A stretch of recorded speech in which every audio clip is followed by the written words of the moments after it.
আসসালামু আলাইকুম রহমতুল্লাহ।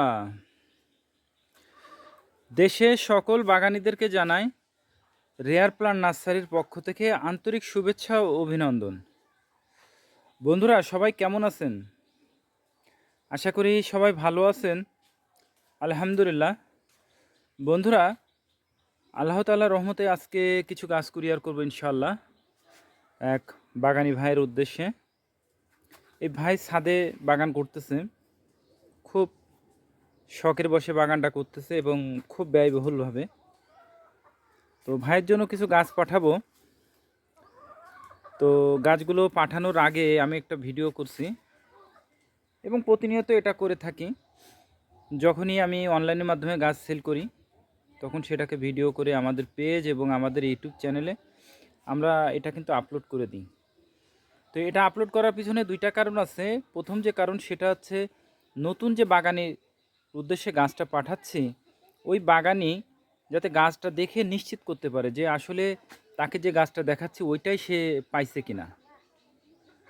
আর দ্বিতীয়ত হচ্ছে নতুন যে বাগানি যারা আছেন তারা এই গাছের পরিচিতি সম্পর্কে অনেকটা ধারণা পান এবং কুরিয়ার থেকে গাছগুলো পৌঁছানোর পর কিভাবে গাছগুলো রেস্টে দেবে, কিভাবে স্থান নির্বাচন করবে, কিভাবে মিডিয়া তৈরি করবে, বিস্তারিত তথ্য ইনশাল্লাহ ভিডিওর মাধ্যমে পেয়ে থাকে। তো বন্ধুরা, আসুন যে গাছগুলো আজকে কুরিয়ার করব এই গাছগুলো সম্পর্কে আমি যতটুকু জানি আপনাদের সাথে শেয়ার করব ইনশাআল্লাহ। বন্ধুরা, এটা হচ্ছে নাশপাতি। নাশপাতি গাছ যেটা বাংলাদেশের আবহাওয়া উপযোগী। এটা কলমের গাছ। দেখুন, এটা কলমের গাছ নাশপাতি। এরপরে যেটা দেখাবো সেটা হচ্ছে এটা হচ্ছে লাল মিষ্টি তেঁতুল। এটাও কলমের গাছ। গাছটা খুব মোটা। দেখুন এই যে জোর কলমের গাছ, কলমটা হয়ে গেছে, মিশে গেছে সুন্দরভাবে। এবং এটা আমাদের দেশের প্রোডাকশনের না, এটাও ইম্পোর্ট করা নাশপাতি, এই সরি রেড বা লাল তেঁতুল। এটাও বাংলাদেশের আবহাওয়া উপযোগী। এবং এরপরে যেটা দেখাবো সেটা হচ্ছে জয়তুন।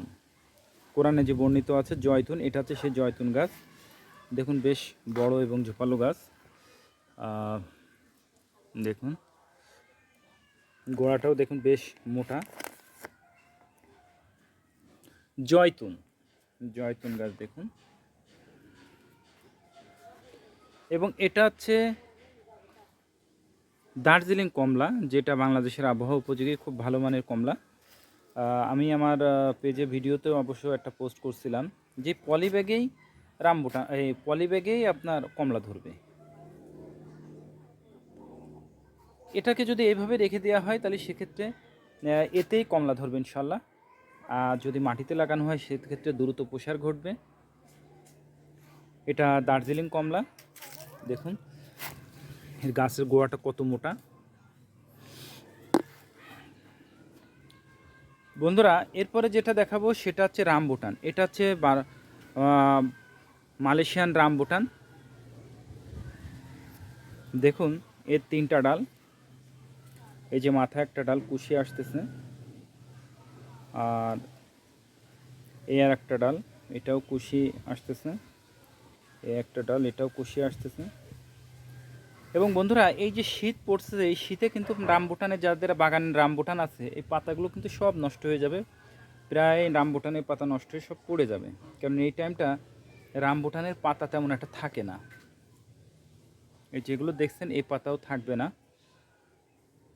তো এটা হচ্ছে মালয়েশিয়ান রামবুটান, এটাও কলমের গাছ। কলমটা আপনাদের একটু দেখাই। এই যে দেখুন কলমটা, চোখ কলম। মালয়েশিয়ান রামবুটান, এটাও আমাদের বাংলাদেশের আবহাওয়া উপযোগী। বন্ধুরা, এরপরে যেটা দেখাবো সেটা হচ্ছে কদবেল, মিষ্টি কদবেল। এটাও কলমের গাছ, বেশ বড় গাছ, কিন্তু পাতা নাই, নতুন করে পাতা আসবে ইনশাল্লাহ। কলমের গাছ বেশ বড় এবং গাছ পলিব্যাগের রেডি করা গাছ। এই যে এর কলম। বন্ধুরা এরপরে যেটা দেখাবো সেটা হচ্ছে মিষ্টি জলপাই। দেখুন খুব সুন্দর এবং ঝোপালো গাছ। মিষ্টি জলপাই খুব সুন্দর গাছ, মিষ্টি জলপাই।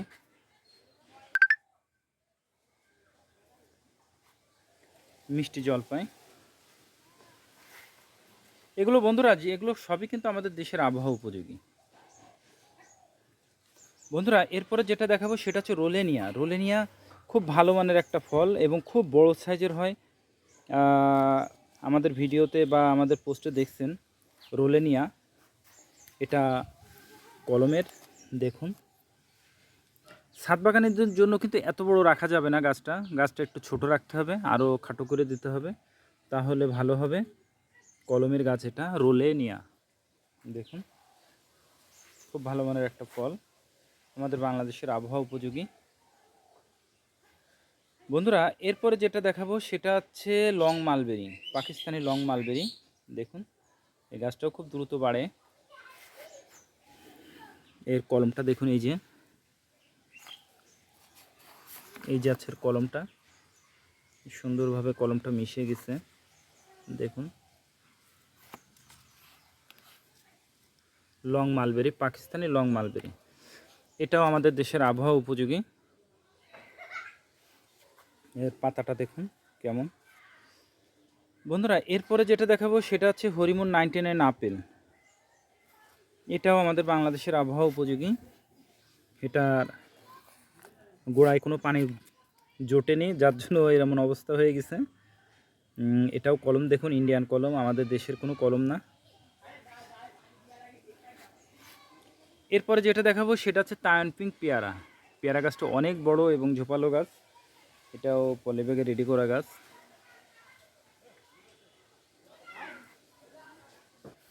বন্ধুরা এরপরে যেটা দেখাবো সেটা হচ্ছে ভাগোয়া আনার। দেখুন আনার গাছটা, এটা হচ্ছে ভাগোয়া আনার। এটা খুব মোটা মোটা গাছ এবং বাংলাদেশের আবহাওয়া উপযোগী। এটা খুব বেশি বড় হয় না, যদি ফলনটা কম হয় তাহলে একটু সাইজটা বড় হয়, আর যদি ফলন কম হয়, ফলন যদি কম হয় তাহলে সাইজটা একটু বড় হয়, আর ফলন বেশি হলে সাইজটা ছোট হয়ে যায়। ভাগোয়া আনার। বন্ধুরা এরপরে যেটা দেখাবো সেটা হচ্ছে মিরাক্কেল বেরি।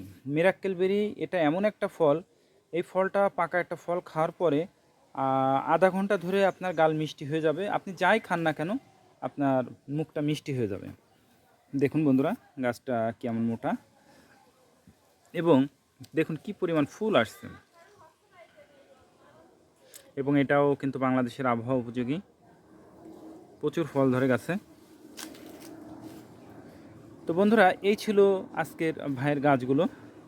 এই ভাই খুবই বৃক্ষভক্ত, বাগানটাকে ছাদটাকে খুব ভালো করে সাজানোর জন্য খুব সুন্দরভাবে ছাদটা তৈরি করতেছেন, এবং আমাদের এই গাছ দিয়ে শুরু করবেন ইনশাল্লাহ। তো বন্ধুরা এবার আসুন এই গাছগুলো কুরিয়ারে পাঠাবো। পাঠানোর পর কুরিয়ার থেকে অনেক সময় দেখা যাচ্ছে কুরিয়ারে লেট হয়ে যায়, 5 দিন 7 দিন লেগে যায়, বিভিন্ন কারণে লাগতেই পারে হয়। তো সেক্ষেত্রে গাছের পাতাগুলো অনেক সময় শুকায় যায় বা নষ্ট হয়ে যায়, এতে কিন্তু গাছ মারা যাবে বা এমন কিন্তু কোনো চান্স নাই। এই জন্য কারণ এই গাছগুলো আমাদের সবই পলিব্যাগে রেডি করা গাছ, একটা গাছও পলিব্যাগ ছাড়া না, প্রত্যেকটা গাছ পলিব্যাগে রেডি করা গাছ, এবং প্রত্যেকটা গাছ আমাদের পলিব্যাগের উপরে থাকে, যে শিকড়গুলো মাটি ধরবে নষ্ট হবে এমন কোনো সুযোগ নাই। তো বন্ধুরা কুরিয়ার থেকে নেওয়ার পরে গাছগুলোকে নিয়ে গাছের নিচে ছায়াতে রাখবে, গাছের নিচে ছায়াতে রাখবে, এবং গাছটাকে টোটাল গাছ ভিজায় দেবে, আগামাথা টোটাল ভিজায় দেবে। ভিজায় দেওয়ার পর রেখে দেবে 3 দিন, সকালে অথবা বিকালে বা 2 বার করে গাছে পানি দেবে, সকালে এবং সন্ধ্যার আগ দিয়ে 2 বার করে পানি দেবেন। গাছটা টোটাল ভিজায় দেবেন যাতে গাছের পানি শূন্যতা না হয়। এই সময় দেখবেন যে পাতাগুলো উইক হয়ে গেছে সেগুলো ঝরে যাবে, আর যেগুলো উইক থাকবে না স্ট্রং থাকবে সেগুলো থেকে যাবে। ঠিক 3 দিন পর আপনাদের এই গাছগুলো লাগানোর উপযোগী হয়ে যাবে। এবার আসুন মাটি কিভাবে প্রস্তুত করবেন। মাটি প্রস্তুতের ক্ষেত্রে যদি ছাদে বাগান করেন তাহলে সেক্ষেত্রে দোআঁশ মাটি দেবেন, 3 ভাগের 2 ভাগ দোআঁশ মাটি এবং 1 ভাগ পচা গোবরের সার। আর কিচ্ছু না, শুধু এটুকু মিক্সচার করে আপনি গাছ লাগাবেন।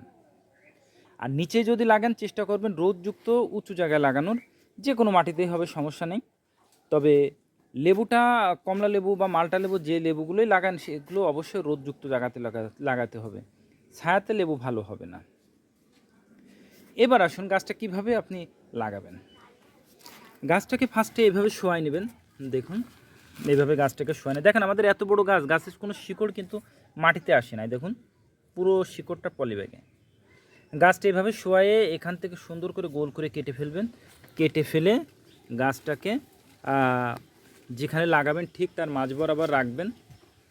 রেখে দুই পাশ থেকে পলিথিনটা কেটে গর্ত করে গর্তের মধ্যে রেখে, গর্তের ভিতরে গাছটা রেখে দুই পাশটা পলিব্যাগটা কেটে ফেলে দিয়ে চতুর্পাশে মাটি দিয়ে চেপে দেবেন।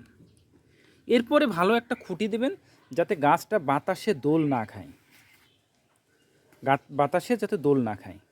এরপর যে কাজটা থাকবে সেটা হচ্ছে প্রতিদিন সকালে অথবা সন্ধ্যার আগ দিয়ে গাছে পানি দেওয়া, আর কিচ্ছু না। ঠিক 2 মাস পর আপনি নিজেই বুঝতে পারবেন যে আপনার গাছটা কতটুকু ডেভেলপ হয়েছে। তারপরও যদি আমাদের কোনো সহযোগিতার প্রয়োজন হয়, আমাদের ডেসক্রিপশনে আমাদের কন্ট্যাক্ট নাম্বার আছে, আমাদের হোয়াটসঅ্যাপ নাম্বার আছে, আপনারা যোগাযোগ করবেন।